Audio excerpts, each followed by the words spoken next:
की स्टार्टिंग में हम एक चश्मे पहनी लड़की को देखते हैं जो कि मेट्रो स्टेशन पर बैठी हुई ट्रेन का वेट कर रही होती है। उसे वहाँ रेड कलर के शूज़ पड़े हुए दिखाई देते हैं जो दिखने में काफ़ी अट्रैक्टिव और ब्यूटीफुल होते हैं। वह सोचती है कि यहाँ कोई नहीं है, ये जूते मैं ले लेती हूँ। वह जूते लेने ही वाली होती है, तभी वहाँ दूसरी लड़की आ जाती है और जूते पहनकर वहाँ से चली जाती है। थोड़ी दूर जाकर ही लड़की को बेचैनी सी होने लगती है।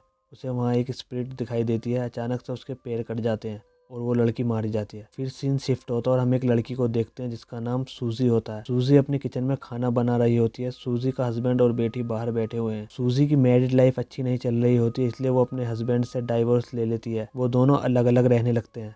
सूजी एक नए अपार्टमेंट में रहने जाती है। वो अपार्टमेंट थोड़ा हॉरर टाइप का होता है। लोगों का कहना है कि उस अपार्टमेंट में भूत या घटना होती है, जैसे लाइट का बार बार जलना, किसी के चिल्लाने की आवाज़ आना।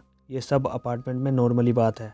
सूजी वहाँ रहना तो नहीं चाहती थी, मगर सूजी की फाइनेंशियल कंडीशन अच्छी नहीं होती, इसलिए वो वहीं रहती है। अपार्टमेंट पूरा खाली होता है, लेकिन वहाँ एक ओल्ड लेडी भी रहती है। वो अंदर जाकर देखती है कि सामान बहुत पुराने टाइप का होता है, जैसे सालों से वहाँ कोई नहीं आया हो। सूजी साफ़ सफाई में लग जाती है। जब सूजी रूम की ट्यूबलाइट चेंज कर रही होती है तो अचानक से ट्यूबलाइट फट जाती है और सूजी की आंख में लग जाती है। सूजी अपनी आंख का चेकअप कराने के लिए डॉक्टर के क्लिनिक जाती है। डॉक्टर सूजी की फ्रेंड होती है। जब वो दोनों बात करते हैं तो हमें पता चलता है कि सूजी का भी एक क्लिनिक था, मगर पैसों की कमी की वजह से बंद करना पड़ा। लेकिन सूजी फिर से अपना क्लिनिक शुरू करना चाहती है। फिर सूजी घर जाने के लिए मेट्रो स्टेशन पर जाती है, जहां उसे वही अट्रैक्टिव रेड शूज़ दिखाई देते हैं। वो उन जूतों को ले लेती है और अपने घर चली जाती है। जब सूजी उन जूतों को पहनती है तो उसे भी अजीब सी बेचैनी होने लगती है। सूजी को ऐसे ड्रीम आने लगते हैं जैसे कोई लड़की उन्हीं जूतों को पहनकर डांस कर रही है। वो एक अच्छी डांसर लगती है। तभी उसे एक और लड़की दिखाई देती है जो कि डांस करने वाली लड़की को गुस्से से देख रही है। सूजी को लगता है कि काफ़ी थकान के कारण उसे ऐसे ड्रीम्स आ रहे हैं। वो इस चीज़ पर बिल्कुल फोकस नहीं करती। तभी वहाँ सूजी की बेटी आ जाती है। वो उन जूतों को देखकर बहुत खुश होती है।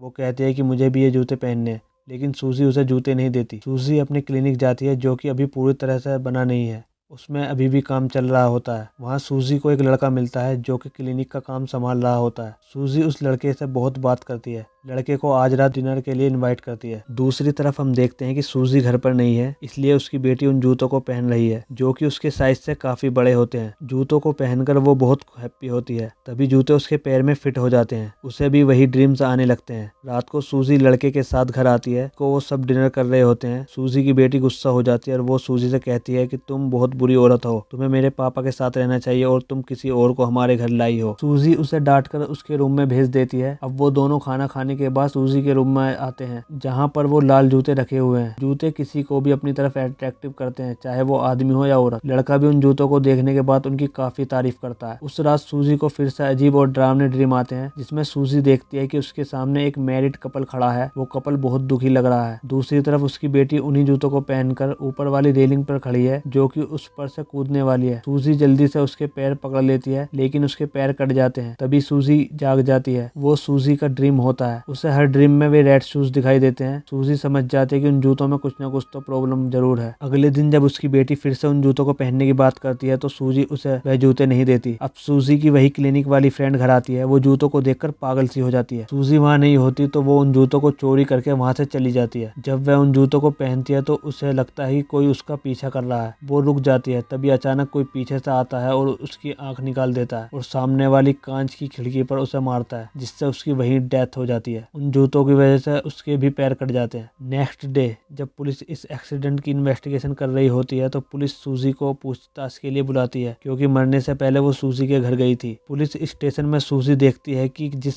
टाइप से उसकी फ्रेंड का मर्डर हुआ है उस तरीके से कई लोगों का मर्डर हुआ है, और सूजी ये सब देखकर डर जाती है। पुलिस स्टेशन से फ्री होने के बाद सूजी अपने घर जाती है, जहाँ वो देखती है कि उन्हीं जूतों को पहनकर उसकी बेटी खड़ी है, जिन्हें उसकी फ्रेंड चोरी करके ले गई थी। सूजी डर की वजह से उन जूतों को डस्टबिन में फेंक देती है, मगर जब वो वापस आकर देखती है तो उसकी बेटी उन्हीं जूतों को पहने उसके सामने खड़ी होती है। सूजी बहुत ज्यादा डर जाती है। सूजी देखती है कि उसकी बेटी के पैरों से खून आ रहा है। सूजी वहीं पर बेहोश हो जाती है। जब सूजी को होश आता है तो वो देखती है कि वो और उसकी बेटी हॉस्पिटल में एडमिट है और वो जूते उसके पास ही पड़े हैं। वो और डर जाती है। हॉस्पिटल में वही लड़का आता है जिसे हमने सूजी के क्लिनिक पर देखा था। वो सूजी को बाहर ले जाकर बताता है कि मुझे एक फोटो मिली है जिसमें एक लड़की यही जूते लिए खड़ी है। वो सूजी को बताता है कि ये फोटो 50 से 60 साल पहले का है। सूजी अब उन जूतों के पीछे का राज जानना चाहती है। वो उस लड़के के साथ छानबीन पर लग जाती है। तभी सूजी को याद याद आता है कि जब वो पहली बार उन जूतों को पहनकर अपने घर आई थी तो वो बूढ़ी औरत उन जूतों को देखकर काफी डर गई थी। लड़के से जूतों को फेंकने के लिए कह रही थी। बूढ़ी औरत के पास जाना चाहिए, क्या पता उसे जूते के बारे में कुछ पता हो। सूजी और लड़का उस औरत के पास चले जाते हैं। वो बूढ़ी औरत उन्हें बताती है कि मैं कई साल पहले एक ओकई नाम वाली लड़की के घर काम करती थी। वो डांसर थी, लेकिन एक दूसरी लड़की जिसका नाम कायको था वो भी एक अच्छी डांसर।